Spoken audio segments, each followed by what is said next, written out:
Nistuff. Hey, aliens, right? Aliens are pretty cool. We're aliens. Dogs are aliens. Tardigrades are aliens. But in the world of fiction, aliens are much more drooly and creaturey, right? Less furry and petable. Fistful of Aliens. It was a short-lived toy line that I absolutely adored. It hit, and I only discovered it at the tail end of its run. So I was like going around to KB's and like Toys R Us's, digging around, trying to find any kind of stock I could buy. I'd find one in a pile of toys, hold it high above my head like I was an absolute winner, bring it home, and just hoard them like a motherfucking dragon.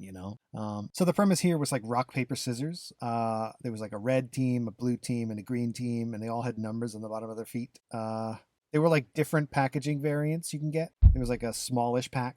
There was a biggish pack with like a vehicle. And then there was like a battle pack with like an elemental warrior. Oh, and each pack came with like a secret hidden figure. And that was a mutant. Now, mutants were dual factioned. So it was like red and green, or blue and green, or blue and red. You can get like a slight advantage to using them. They were also much stronger. The numbers on their feet were much higher. But mutants and elementals weren't the only exciting thing going on here, right? Instead of a mystery mutant, sometimes you could also pull a golden, bronzy, like ram figure. These guys were so goddamn rare. It's incredible. And guess what? I pulled one as a small child. Oh my God. There is no greater rush than pulling one of these little fuckers by your own hand when you're a child. you know? So since then, I've amassed quite a respectable collection of not only regular guys, but also a few more Rams. So let's start with the red guys, right? The Dreadrocks. Their names will be on screen because they're absolute nonsense, and I didn't commit them to memory. So these two were like Italian or Japanese exclusives. They were like sculpts that weren't available in the US release. I don't know why. My favorite out of these red guys would have to be the mouth guy, or like the dinosaur guy with the yellow shirt on. He's styling. Next up, we'll do the green guys, the gangreens, I think they're called. They're all buggy and planty. Okay, here are the ones I've got.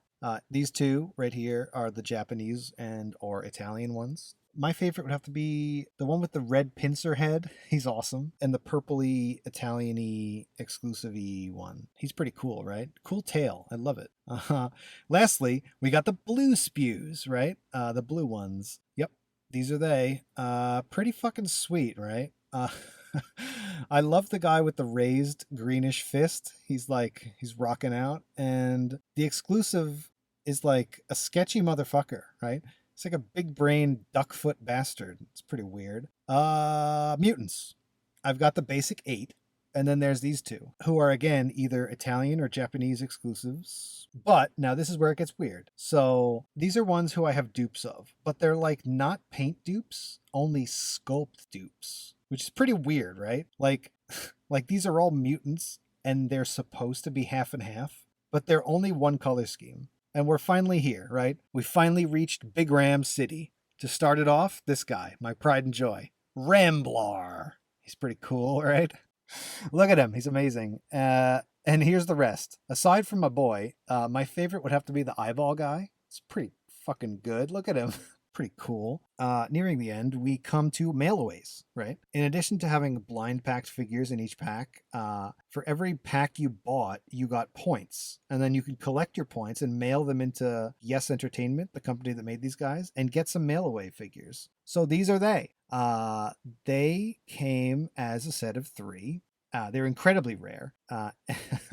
And they're painted much worse than the others. Like their bronze is sometimes tacky and doesn't seem to be aging too well, but I love them regardless.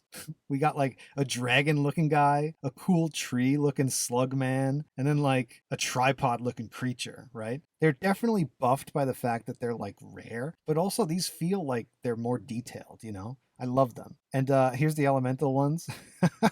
We got wind, fire, and water. Anyway, that's all of them I got. These things are like seriously tethered to my very soul. I love these things. They're so timeless and so perfect, All right. Bye.